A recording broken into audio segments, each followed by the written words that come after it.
9절에서 13절을 통해 틀렸다고 포기하지 마라. 하나님은 포기하지 않으신다라는 제목으로 하나님의 말씀 증거하도록 하겠습니다. 틀렸다고 포기하지 마십시오. 하나님은 우리를 포기하지 않으십니다. 제가 목회를 하면서요, 이제 많이 듣는 질문 중에 하나가 어떤 것이 하나님의 뜻인가요? 이런 질문을 참 많이 듣습니다. 이런저런 결정을 할 때에 하나님의 뜻이 무엇인지를 잘 몰라서 목회자 아닌 저에게 질문하시는 분들이 있습니다. 근데 그 질문하시는 모습들을 보면요, 특히 좀 두 가지로 나누어지는 것 같아요. 첫 번째는 답을 아는데 실천하기 싫은 경우, 혹은 힘든 경우, 그런 경우에 잘 모르겠다고 말합니다. 마음 한쪽에서는 이미 답을 알고 있는데 그렇게 하기 힘들어서 다른 대답을 찾고 싶어 합니다. 뭐 그런 거죠. 오후 예배 꼭 드려야 하나요? 진짜 드려야 되는 잘 모르는 사람은요, 이미 오후 예배 안 나와요. 그러니까 필요성을 모르니까 나오지 않거든요. 근데 묻는 사람들의 마음 가운데는 왠지 나와야 할 것 같거든요. 그런데 뭐 내가 또 다른 일정도 있고 또 다른 분주함도 있고 예배 나온다고 해서 특별히 내 삶에 달라지는 것도 없는 것 같고, 그러다 보니까 자기 스스로가 내 마음속에 왜 예배를 안 나와도 되는 그런 이유들을 자기도 모르게 찾고요, 자기도 모르게 내 마음을 설득하기 시작한다는 거죠. 그리고는 어느 정도 답이 좀 생겨서 안 나올 이유가 있을 것 같으면 저를 찾아와서 묻는 거예요. 목사님, 오후 예배 드려야 하나요? 답을 아는데 실천하기 힘든 경우입니다. 그럴 땐 전 대부분 이렇게 대답해 드립니다. 잘 모르겠으면 내가 손해보는 선택을 하시면 됩니다. 내가 하기 싫은 것을 선택하시면 됩니다. 그렇게 답을 드려요. 두 번째는요, 정말 답을 잘 몰라서 질문하는 경우예요. 저도 쭉 들어봐도 둘 다 하나님 뜻인 것 같기도 하고 잘 모르겠는 그런 경우예요. 저는 그럴 때 이렇게 대답해 드립니다. 하나님께 기도하십시오. 혹시나 내 마음속에 이 결정하는 데 있어서, 저는 성도님의 마음을 모르니까 마음속에 혹시나 다른 욕심이나 다른 불편함이 있는지를 정직하게 물어보신 다음에 그것이 아니라면 무엇인지 기도하고 자신있게 선택하십시오. 그러면 꼭 따라오는 후속 질문이 있어요. 그러다가 잘못 선택하면 어떡해요? 하나님은 신뢰하고 정직하게 선택했으면 나머지는 하나님이 책임져 주실 겁니다. 하나님은 일을 잘 하십니다. 우리만 바르게 서면 된다는 거죠. 나머지는 하나님이 하실 영역입니다. 제가 여러 번 말씀드렸던 것 같은데요, 제가 후배 사역자들에게, 특별히 사역을 처음 시작하는 후배 사역자들한테 꼭 해주는 조언이 있습니다. 새로운 사역지에 가면 능동적으로 이것저것 시도해봐라. 할 수 있는 한 많은 것을 해라. 그러면 3년 정도 지나면 이러면 안 되는구나, 이제 그거를 배운다. 그때부터 진짜 무엇을 해야 하는지, 어떻게 해야 하는지 제대로 알게 된다. 목사님, 그러면 그렇게 하는 동안 그 마음고생할 학생들, 청년들은 어떻게 해요? 제가 그렇게 하고 10년을 여기서 좀 다니게 하잖아요. 그리고 정말 영혼들을 사랑하는 마음으로 능동적으로 사역했으면요, 미숙해서 찾아오는 실수는 하나님이 책임져 주시더라고요. 그러니까 자기 마음대로 하는 것이 문제지, 하나님 앞에서 고민하며 하는 실수는 하나님이 붙들어 주십니다. 하나님은 우리의 완악함도 포기하지 않고 예수님을 보내주셨잖아요. 그러니 우리의 연약함도 포기하지 않으시고 책임져 주십니다. 잘못된 길이라면 수정해 주시고요, 위험한 길이라면 막아 주십니다. 우리는 미숙해도 하나님은 능숙하십니다. 바울은 처음에 굉장히 미숙했거든요. 복음을 전하는 것도 미숙하고 사람을 대하는 것도 미숙했습니다. 바울이 다메섹 도상으로 가는 길에 예수님을 만났습니다. 그 뜨거운 마음을 가지고 바로 복음을 전해요. 그랬더니 오히려 예수 믿는 사람들이 겁을 냅니다. 두려워하고 의심합니다. 그러니까 어제까지 핍박하던 사람이 오늘은 복음을 전한다고, 저 함께 복음 전하겠습니다. 그러니까 마음이 더 불편해지는 거죠. 처음에는 그랬어요. 또 복음을 전해야겠다는 뜨거운 마음은 있는데 연약한 지체들을 잘 용납하지 못한 거예요. 중간에 힘들다고 포기한 마가를 이해해주지 못했습니다. 그 결과 자신에게는 신앙의 멘토, 스승과 같은 바나바와 심하게 다툽니다. 성경에는 심하게 다퉜다 그러는데, 바나바의 성품을 봤을 때 바울이 대부분 대들었고 바나바가 성혈이 많습니다. 항상 바나바는 사람을 세워주는 사람이었으니까요. 그러니까 많이 미숙했던 바울의 모습입니다. 그렇게 미숙했던 바울도요, 하나님을 포기하지 않으시고 받으시고 만들어 가십니다. 하나님이 능숙한 솜씨에 바울도 점점 성숙되어 갑니다. 그러니까 바울은 미숙해도 하나님은 능숙하셨기 때문입니다. 그러니까 나 자신의 미숙함을 탓하면서 포기하는 것은 어리석은 모습입니다. 덜 익어서 떫은 사과는 버려야 할 사과가 아닙니다. 시간이 필요한 사과입니다. 지금 당장 덜 익었는 사과 하나 이렇게 따서 먹어보고 덜 익었다 덜 익었다 그러면서 그 나무를 베어버리면 안 된다는 거예요. 성도의 기도도 덜 익으면 기도할 맛도 잘 나지 않습니다. 5절부터 쭉 이야기했던, 저희가 지난주 살펴봤던 외식하는 기도, 중언부언하는 기도, 기도하는 방법 잘 몰라가지고 기도하는 법이 서툴러서 엉뚱한 기도할 때도 있다는 거예요. 잘 몰라서 하는 덜 익은 기도입니다. 그러니 응답이 없죠. 기도를 해도 힘들기만 합니다. 기도가 힘이 되기는커녕 숙제 같고, 기도하고 나면 감사가 넘치기는커녕 이래도 어차피 안 들어주실 건데 원망만 넘칠 때가 있다는 거죠. 점점 기도가 힘들어집니다. 기도가 지쳐갑니다. 그렇게 기도하기를 포기합니다. 그때 예수님이 기도를 가르쳐 주시는 거예요. 그러므로 너희는 이렇게 기도하라. 기도에 대해서 잘못 알고 있는 사람들에게 기도를 가르쳐 주십니다. 전 또한 이 의미를 이렇게도 받아들입니다.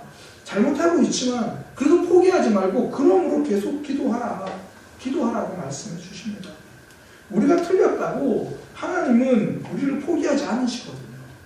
우리가 잘못했다고 우리를 버리지 않으십니다. 그러니까 신앙생활은 배우는 것입니다.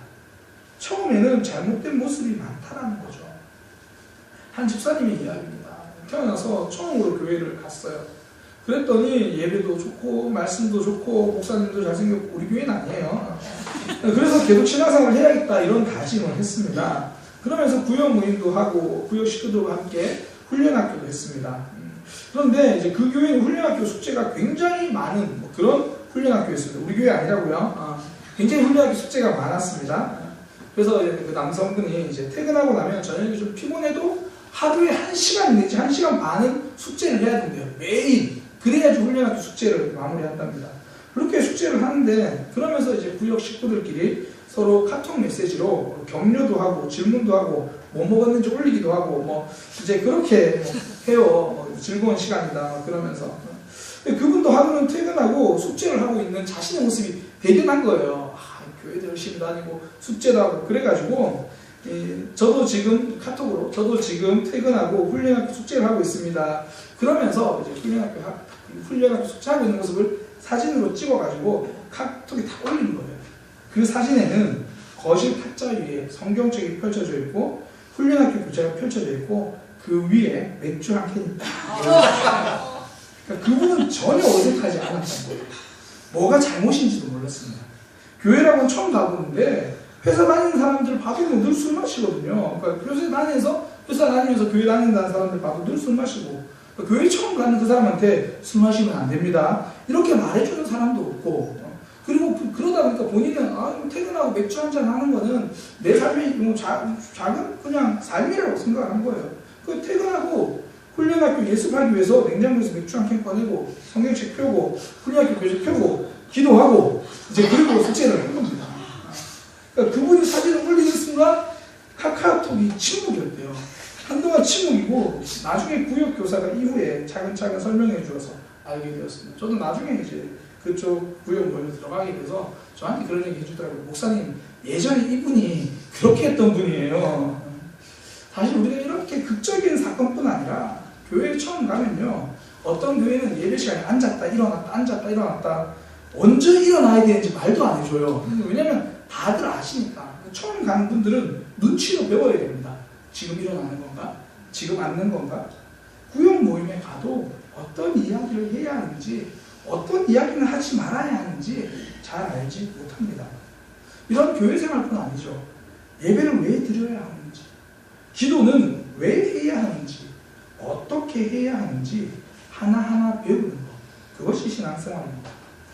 이스라엘 백성들도 광야 40년 배우는 시간이었습니다. 그 전에 할 줄 아는 거라고는 애굽에서 피라미드 만드는 거, 애굽에서 종살이 하는 거, 뭐 잘해봐야 애굽 사람 눈치 보는 거, 그런 것만 알고 있었거든요.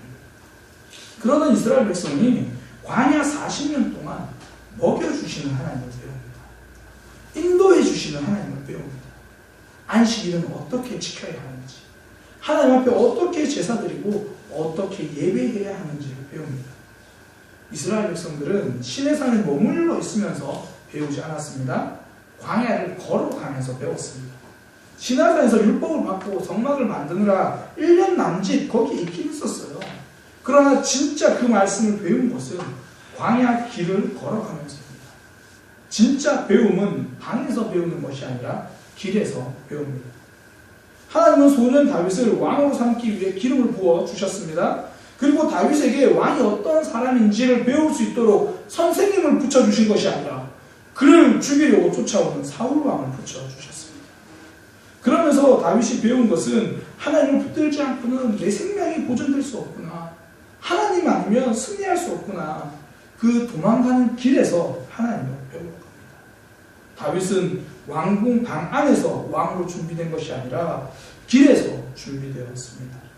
그래서 제가 청년들이나 청소년들에게 꿈에 대해서 가장 많이 이야기하는 게 꿈은 침대 위에서 꾸는 게 아니라 길 위에서 꾼다, 그런 얘기를 해줘요. 이 일이 내 적성에 맞는지 나에게 맞는지 직접 부딪혀봐야 알 수 있다는 거예요. 목사님 그러면 너무 늦잖아요. 대한민국은 어쩔 수 없어요. 사춘기 때 국어, 영어, 수학 배우느라 교실 안에만 있거든요. 길에 나가야 배우는데 배울 시간이 없어요. 결국 대학 가서 사회 나가서 배워야 합니다. 괜찮아요. 다 똑같이 그러니까 걱정하지 마세요.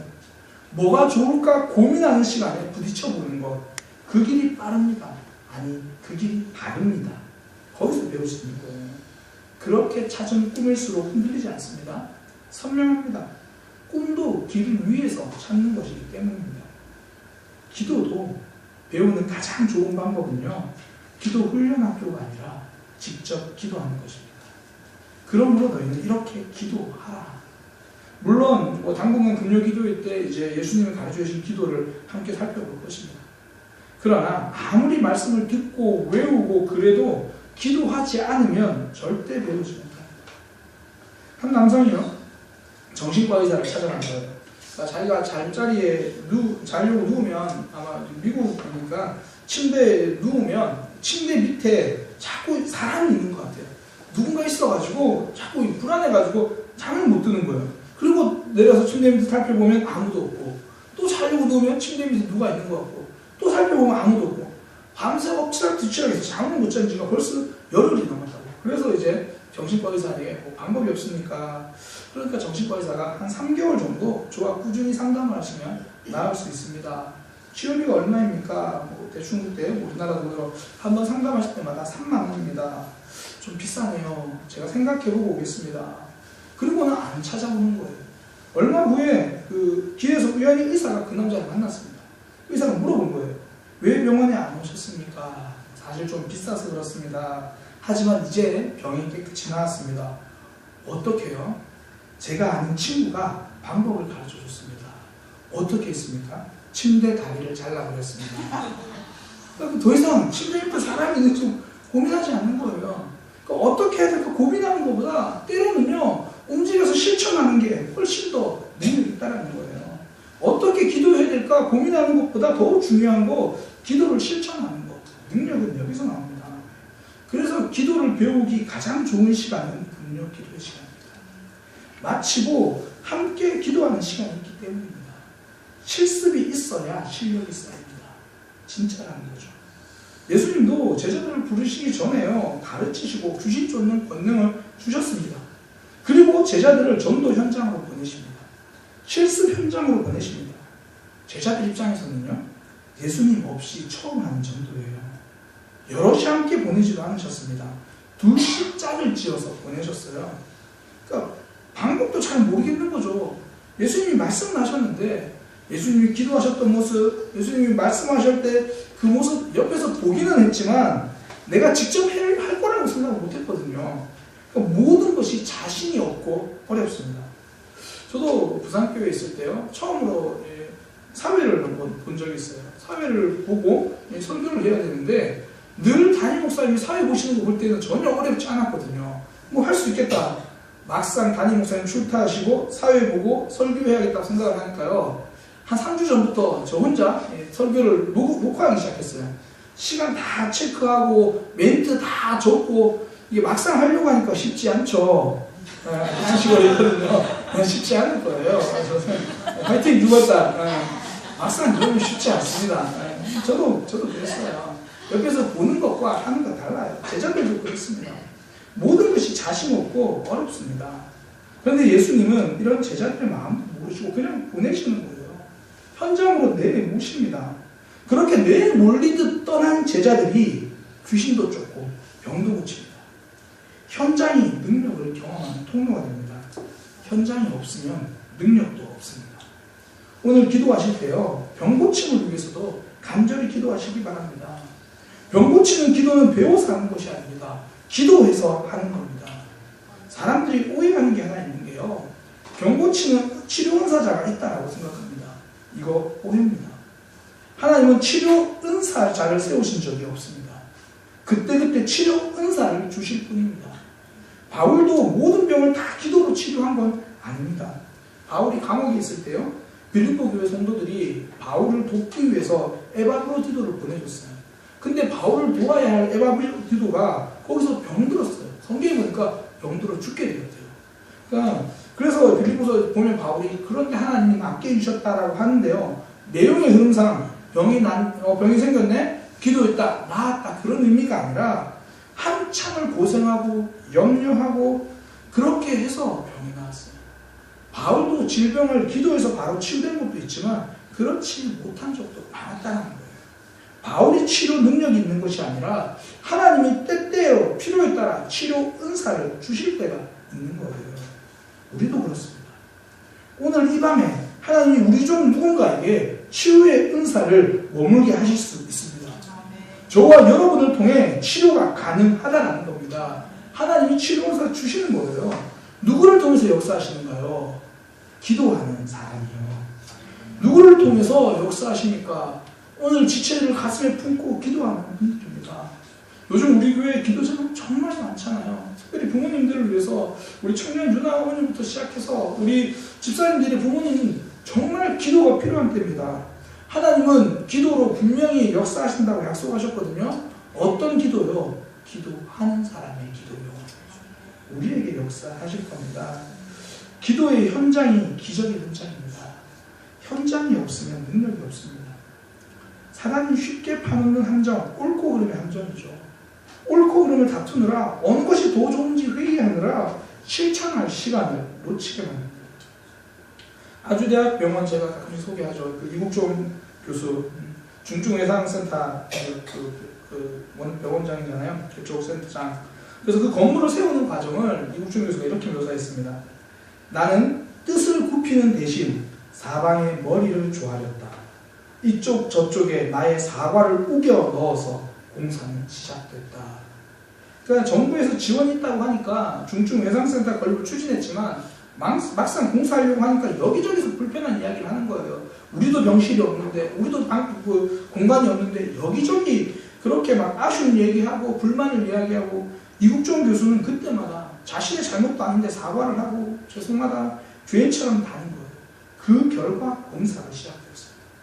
옳고 그름을 따지기 전에 발로 움직여서 사과했습니다. 예수님은 잘못된 기도의 모습을 오늘 본문에 앞서서 말씀을 주셨거든요. 그리고 나서 우리에게 말씀하십니다. 그러므로 너희는 이렇게 기도하라. 방법을 알려주신다는 말입니다. 또한 직접 기도해야 함을 말씀해 주시는 실천의 요구입니다. 우리는 이제 분별 기도회 때 그 방법을 배울 겁니다. 그러나 그 전에 필요한 것, 오늘 기도를 실천하는 것입니다. 기도의 방법이 틀려서 응답을 경험하지 못할 때도 있었습니다. 기도하는 법을 몰라서 원망이 쌓여갈 때도 있었습니다. 그렇다고 기도를 포기할 수는 없습니다. 예수님은 틀렸다고만 하지 않으셨습니다. 기도의 방법을 알려주시겠다고 하셨습니다. 그러면서 말씀하신 거예요. 그러므로 너희는 이렇게 기도하라. 오늘 그렇게 기도하는 현장이 우리 금요기도의 현장이 되기를 소망합니다. 하나님의 능력을 경험하시기를 소망합니다. 우리 기도가 좀 미숙할 수 있습니다. 틀렸을 수 있습니다. 그러나 기도하는 것은 포기하지 마십시오. 하나님은 응답하기를 포기하지 않으십니다.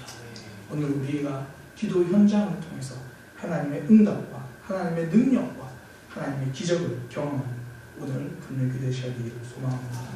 기도하겠습니다. 하나님, 우리의 삶에서 하나님의 응답을 경험하는 삶이 되게 하여 주옵소서.